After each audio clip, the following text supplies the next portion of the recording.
Taïwan est une île, ça on le sait, mais c'est une île assez vaste, assez étendue et au relief accidenté, ce qui explique d'ailleurs ce relief montagneux que leur tradition ait été relativement protégée.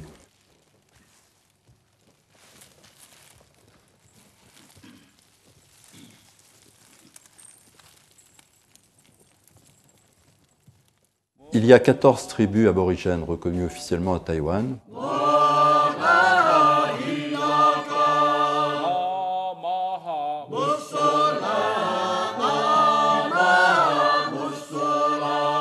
Ces 14 tribus ont quand même un certain nombre de choses en commun.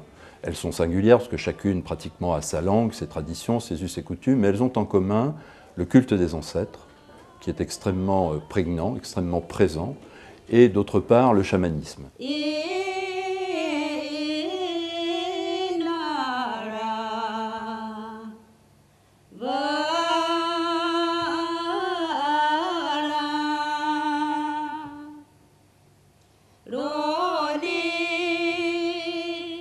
Il y a d'un côté les Piuma qui chantent donc ces chants d'amour qui sont assez doux, assez suaves, et puis de l'autre côté la puissance vocale des Bunun.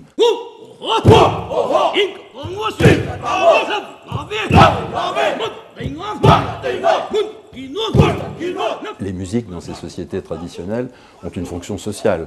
On ne peut pas chanter ou jouer tel air ou interpréter tel chant de mariage théoriquement pour une autre circonstance.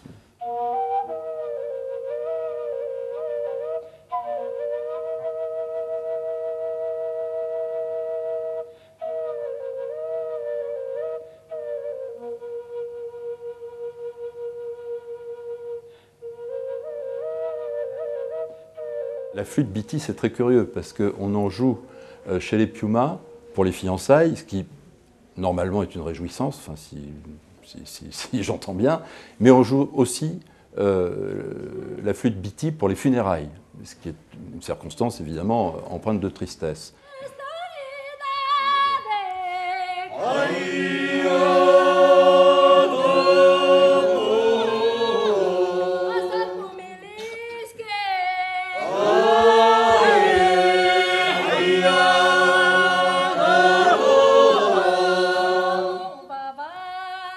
À lointaine ou moyenne échéance, c'est probablement des peuples qui sont condamnés à la disparition, comme la plupart des peuples dits premiers. Alors j'espère qu'ils se maintiendront très très longtemps, mais c'est une occasion en tout cas de les reconnaître. Je crois que c'est seulement la 3e fois que des Bunun viennent en France, donc c'est pas très fréquent.